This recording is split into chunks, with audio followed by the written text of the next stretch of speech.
ห้าสี่สามสองหนึ่ง103 เหรียญนี้ต้องเทรดให้วินรัวๆเนาะให้เทรดมีอัตราการชนะสูงจึงสามารถสร้างกำไรได้เนาะโอเคมาวิเคราะห์นำกันทุกคนเนาะวิเคราะห์นำกันเด้อตามได้ส่วนได้เลยในกรณีที่ค่อยเปิดมีตติ้งนี่ก็ค่อยก็ต้องได้ย้ำทุกเทื่อเนาะเป็นการเทรดสดๆเนาะให้ทุกคนเบิ่งแชร์เทคนิคของค่อยเนาะไผที่เข้ามาร่วมเนาะเบิ่งเอาเป็นกรณีศึกษาเด้อทุกคนเด้อเบิ่งเอาเป็นกรณีศึกษาเลยตามได้ส่วนได้เนาะไผที่ว่ามีงบมีเงื่อนไขอยากเทรดตามค่อยให้วิเคราะห์ไปนำกันวิเคราะห์ไปนำกันเนาะวิเคราะห์ตรงจะออกตามเนาะวิเคราะห์บ่ตรงแล้วก็สวนได้ทุกคนเนาะหลักๆก็ต้องยอมรับความเสี่ยงให้ได้เด้เนาะเวลาเฮาเสียเฮาจะบ่โทษกันเด้เนาะเวลาเสียเฮาจะบ่โทษกันเขาบ่มีตติ้งค่อยแล้วเทรดเสียบ่เอาได้ทุกคนเนาะคุณต้องตัดสินใจด้วยตนเองไปนำเด้เนาะมาโอเคมาเริ่มเลยทุกคนเนาะตามที่สังเกตเบิ่งกราฟในช่วงนี้เนาะก็ถือว่าเป็นอ่าเป็นเทรนก็บ่งามปานใดเป็นไซด์เวย์ก็ครึ่งๆกลางๆเนาะกราฟแบบนี้ก็บ่ลึงหูลึงตาปานใดเนาะมันเป็นแบบตะพึดตะพือได้นะโอเคมาจะไปไม้ละ10 เหรียญนะทุกคนเด้อเนาะจะไปไม้ละ10 เหรียญโอเคมาออเดอร์แรกตามซื้อเลยลองตามเน็ตวอลลุ่มเนาะอินดิเคเตอร์ตัวนี้ถามว่ามันเป็นแท่งเทียนสลับเลยทุกคนเด้อเนาะมันจะได้ผลเนาะมาเดี๋ยวมาเบิ้ลน้ำกันแดง1 2 3 4โอ้ถือว่ามาลุ้นมาน้ำกันว่ามันจะสลับขึ้นงามๆให้ได้บ่ออเดอร์แรกนี่โอ้น่าจะบ่มีปัญหาถามว่า เอาตามเน็ตวอลลุ่มไปทุกคนเป็นแท่งเทียนสลับนี่น่าจะโอเคอยู่เขียวงามลูกออเดอร์แรกนี่ไม่ก่อนเฮ้ยอย่าลูกอย่ายอกโอเคจนได้กั้นหายใจไว้ทุกคนเนาะอย่ามันลงโอเค 3.12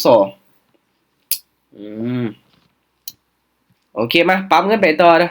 ปรับเงินไปต่อ10 เหรียญคือเก่าเนาะตามได้ส่วนได้เด้อทุกคนเด้อวิเคราะห์ไปนำกันโอเคมาสำหรับออเดอร์นี้ทุกคนเนาะมันคือนิ่งโพดเด้อวะบ่ไปเลยเนาะบ่ตีเลยซื้อบ้านนึงมาออเดอร์นี้ตามเน็ตวอลลุ่มคือเก่าทุกคนเนาะแทงเทียนมันจะเป็ดจังได๋โอ้โหโคตรพ่อโคตรแม่ลงมายาวเลยบาดเนี่ยป๊าด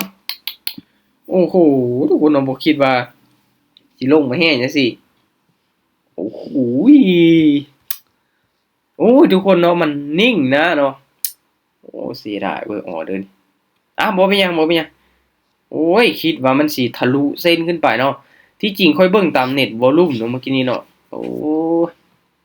อืมน่าจะบ่ขึ้นแล้วล่ะลงมายาวขนาดนี้บ่เป็นหยังทุกคนเนาะมาถ้าว่าแท่งเทียนนี้มันชัดเจนเนี่ยเมื่อกี้นี้มั่นใจเลยเนาะแท่งเทียนนี้มันบ่ชัดเจนซื่อๆเป็นไปได้ก็ผ่านก่อนเนาะเฮาบ่จำเป็นต้องออกทุกหมายก็ได้เนาะถ้าว่าเป็นไปได้โอเคคูณเงินนะ10แล้วก็เป็น20มาทุกคนออเดอร์นี้ถามว่าบ่มีหยังเปลี่ยนแปลงเด้อเป็นแท่งเทียนแดงเป็นแท่งเทียนแดงตามซื้อเลยออเดอร์นี้จัดซื้อขึ้นไปอีกถามว่ามันเป็นแท่งเทียนแดงนี่จัดซื้อขึ้นไปเลยสำหรับออเดอร์นี้ทรงไซด์เวย์ทุกคนเนาะทรงไซด์เวย์นี่มันจะเป็นแท่งเทียนสลับขึ้นไปเนาะมาเบิ่งนำกันเด้อเนาะออเดอร์นี้ว่ามันจะสลับขึ้นไปได้บ่เนาะส่วนหลายมันจะออกส่วน4แท่งเทียนเนาะโอ้โหงามออเดอร์นี้งามเลยทุกคนเนาะป้าสวิงแฮงแท้ลูกบ่ได้ติเป็นแท่งเทียนยาวขนาดนี้ล่ะจังไหนกะเขียวออเดอร์นี้ติดลังกาวินเลยลงมาแดงนี่เฮาปิดมีตติ้งนี่เลยโอเคสวยไปกันต่อค่อยๆปั้นไปทุกคนเนาะค่อยปั้นไปรอจังหวะดีๆเนาะมาสิออกอินไซด์อย่างเดียวบ่ได้เนาะสิโลภไว้เนาะทุกคนเนาะโลภอยากรวยไว้นี่บ่เอาเนาะ โอเคปรับเงินเนาะมาออเดอร์นี้ขึ้นสูงเถอะวะโอเคทุกคนเนาะตามขายว่า1เด้อออเดอร์นี้นี่แฮงซื้อมาหลายเนาะสาเหตุที่ว่าค่อยกดขายเด้อทุกคนเด้อเบิ่งตามเน็ตวอลลุ่มคือเก่าเนาะแล้วก็อีกอย่างแท่งเทียนมันขึ้นมาสูงจังซี่ก็มีโอกาสถูกแฮงขายตบลงมาแต่ถ้าว่าเฮาเบิ่งส่วนของแท่งเทียนนี่ก็แฮงซื้อมาหลายเด้อทุกคนเด้อมันขึ้นวูดๆจังซี่นี่ก็มา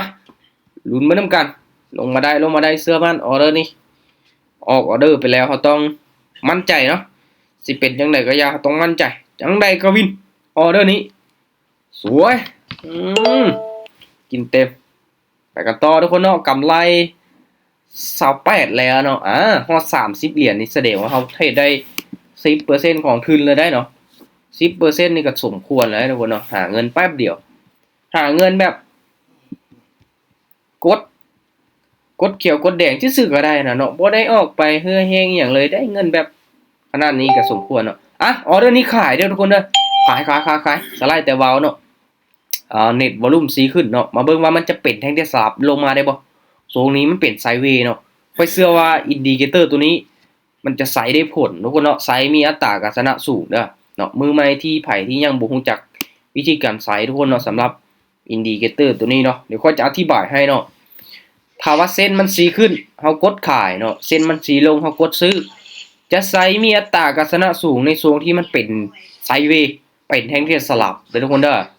ทุกคนบ่เชื่อไปพิสูจน์ด้วยตัวเองเบิ่งก่อนเด้อว่ามันได้ผลแท้บ่เนาะในทรงไซด์เวย์ในทรงนี้เป็นแท่งสลับเนาะง่ายๆเลยวิธีการนำไซด์เนาะแต่หลักๆก็นำไซด์ให้เป็น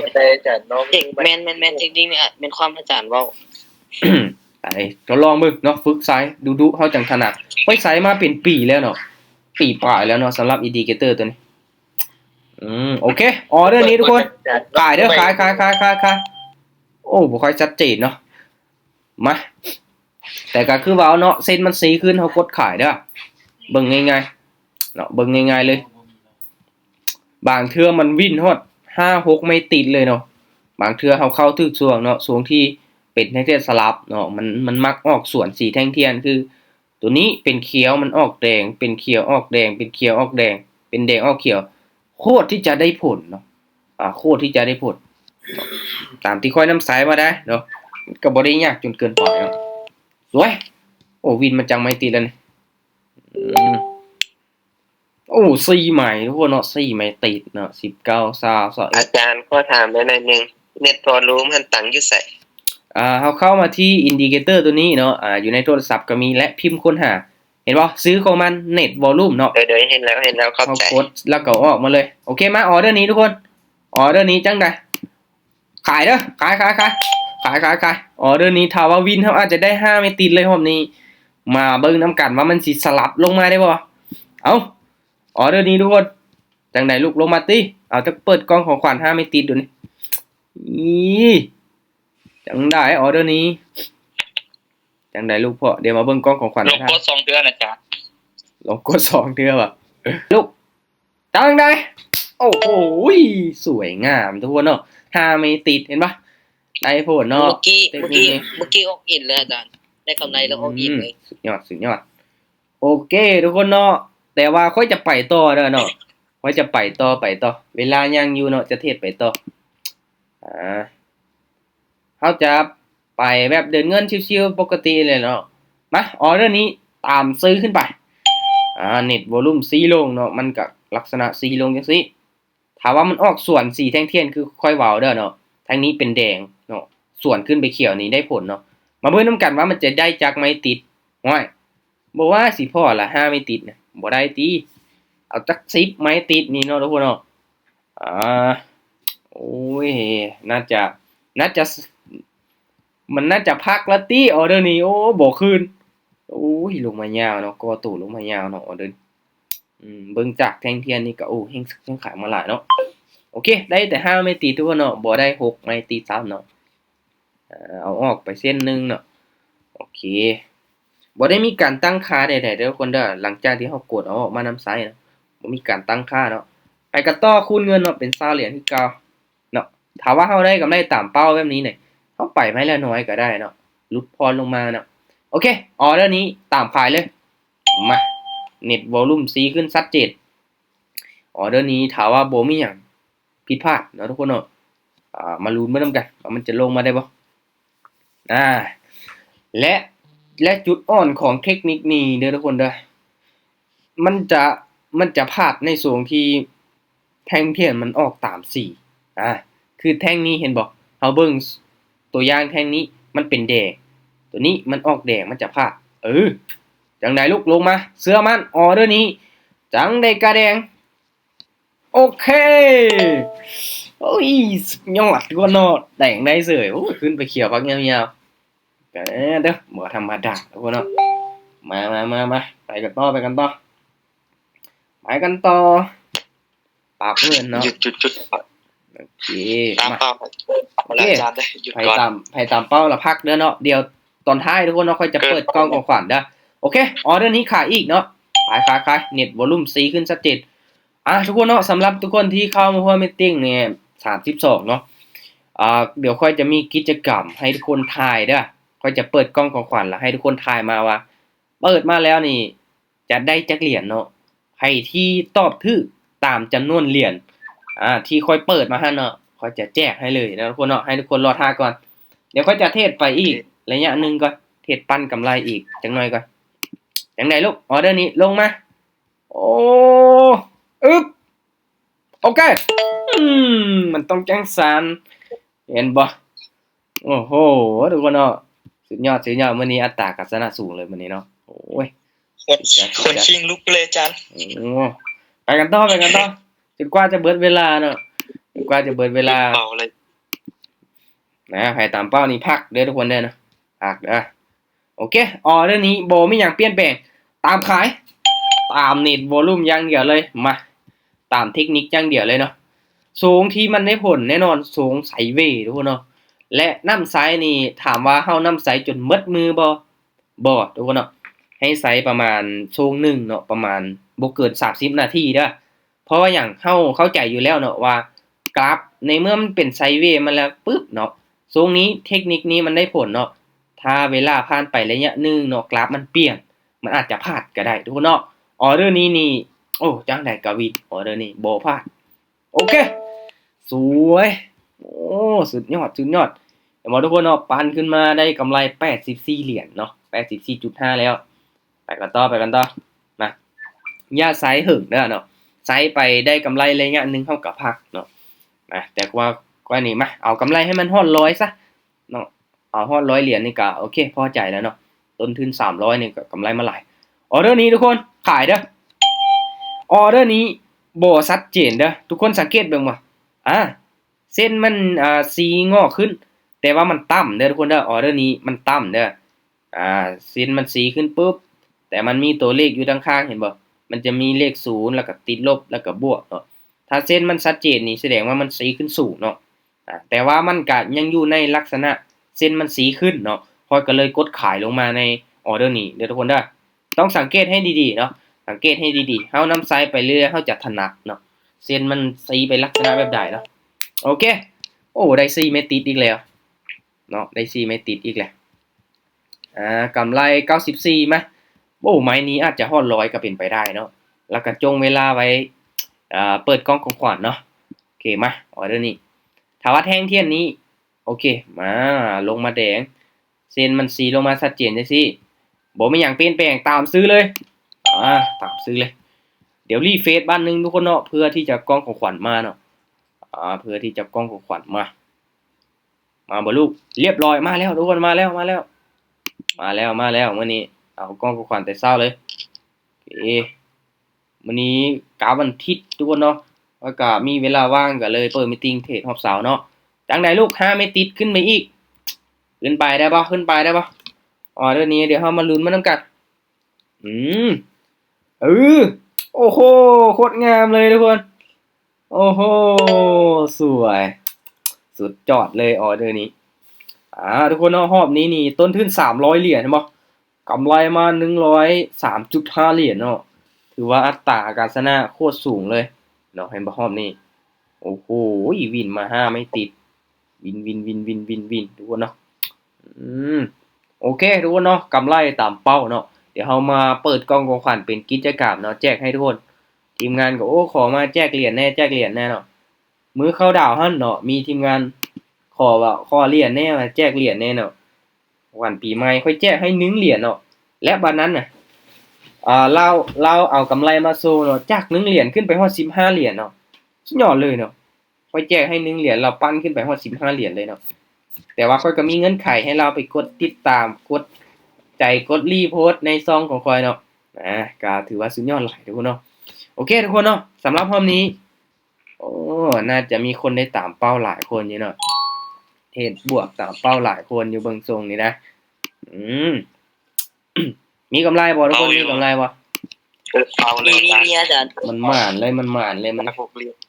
มันหม่านมันหม่านทางอาทิตย์เลยหม่านแต่เช้าเลยมื้อนี้เนาะโอ้เทศกราฟเทศกราฟตอนเช้าก็คักอยู่ได้ทุกคนเนาะแต่ว่าค่อยบ่ค่อยมีเวลาเทศตอนเช้าเนาะก็เลยบ่ได้ค่อยเปิดมีตติ้งเทศตอนเช้าเนาะแต่ว่ามื้อนี้โอ้โหสุดยอดเนาะโอ้บวก20จ้ะโอ้สุดยอดบวกมา10ทุกคนลองเปรียบเทียบใส่ต้นทุนตัวเองแม่เนาะมันก็หลายเลยเนาะบางคนงบ10บวกไป20เนาะบวกไป200%เนาะสำหรับข้อยเองนี่บวกมา30ปลายเปอร์เซ็นต์เนาะ30ปลายเปอร์เซ็นต์ของต้นทุนเนาะโอเคโอเคทุกคนเนาะสำหรับทีมงานที่เข้ามาร่วมคือที่ค่อยว่าเด้อทุกคนพิมพ์บวกมาเบิดแล้วเนาะ อันนี้จากงบ$20ไปฮอด$75 เกินไปที่บอกเนาะงบ20ไปฮอด75 แต่เมื่อวานนี่ได้ อ๋อเมื่อวานนี่ว่ะสุดยอด แม่ มาเก็บหอบละน้อยเนาะสำหรับหอบละ100เหรียญก็ถือว่าสุดยอดเนาะโอเคทุกคนอาจจะพิมพ์บวกมาเบิดแล้ววะโอ้มีแต่คนพิมพ์บวกมาเบิดแล้วเนาะถ้าว่าพิมพ์บวกบานนี้เดี๋ยวทุกคนเดี๋ยวค่อยจะให้ทุกคนพิมพ์โอ้โหบวก 0.3 103.5 เหรียญเนาะมีค่อยบวกมาบัดนี้เด้อทุกคนเด้อหลังจากที่ค่อยพิมพ์ลงไปนี่เนาะก็เข้าบวก 3.6% สุดยอดโอเคบัดนี้เด้อทุกคนเด้อให้ทุกคนพิมพ์ตัวเลขท้ายกล่องของขวัญเด้อปิดไมค์ให้ก่อนเนาะมีเสียงรบกวนหน่อยนึงเด้อปิดไมค์ให้ก่อนพิมพ์อยู่ใส่อ้าย พิมพ์อยู่ในแชทเนาะมันจะมีถ้าว่าจะเข้าร่วมมันจะมี3ขีดบ่3จำเม็ดเนาะกดเข้าไปหั่นแล้วมันจะมีแชทเนาะเห็นบ่อ๋อเดี๋ยวกดเบิ่งก่อนมาให้ทุกคนพิมพ์ทายกิจกรรมนะทุกคนเด้อค่อยเปิดกล่องของขวัญมานี้จะได้จักเหรียญเนาะให้ทายถูกเป๊ะๆเนาะหลังจุดมีจักตู่เนาะคนหนึงคำตอบเนาะคนหนึง1คำตอบเนาะเอาใกล้เคียงบ่ได้ป่ะอาจารย์หรือว่าต้องเอาปีเลยต้องเอาแบบเป๊ะๆเลยต้องคือเป๊ะๆเลยเนาะทุกคนทายว่ะโอเคเดี๋ยวเสียงลองเบิ่งอาจารย์คนทายมา100เหรียญนี่บางเทื่อมันออกมา100เหรียญนี่นี่ค่อยจะแจกให้เลยได้คือค่อยได้โบนัสนักเทศตอนท้ายเดือนนี้750เหรียญทุกคนเนาะค่อยนี่โอ้เป็นคนนึงที่หม่านอยู่ทรงนี้โด่งดีอยู่ก็ว่าได้นะไปวัดไปว่าทำบุญมานี่โอ้หม่านเด้โอ้ได้โบนัสดีขนาดกวินอีกตรงนี้กวินเนาะวินเร็วๆปิดไมค์นี่นัดนะครับปิดไมค์ก่อนโอเคมาโอเคทุกคนเนาะคนหนึ่งคำตอบเนาะพิมพ์มาเบิดแล้วบ่ถ้าว่าเบิดนี่จะได้เฉลยแล้วได้นี่ว่าไผจะเป็นผู้โชคดีจะได้เฉลยแล้วได้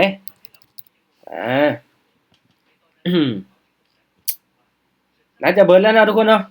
น่าจะเบิดแล้วที่เบิ่งทรงนี้ยังบ่หมดอาจารย์ยังบ่หมดประมาณคือหลายคนแต่ว่าเหลืออีกหลายคนปกตินี่เข้าร่วมมีตติ้งบ่ค่อยหลายนะเนาะแต่ว่ามื้อนี้คือหลายคนแท้ตอนเช้านี้เนาะ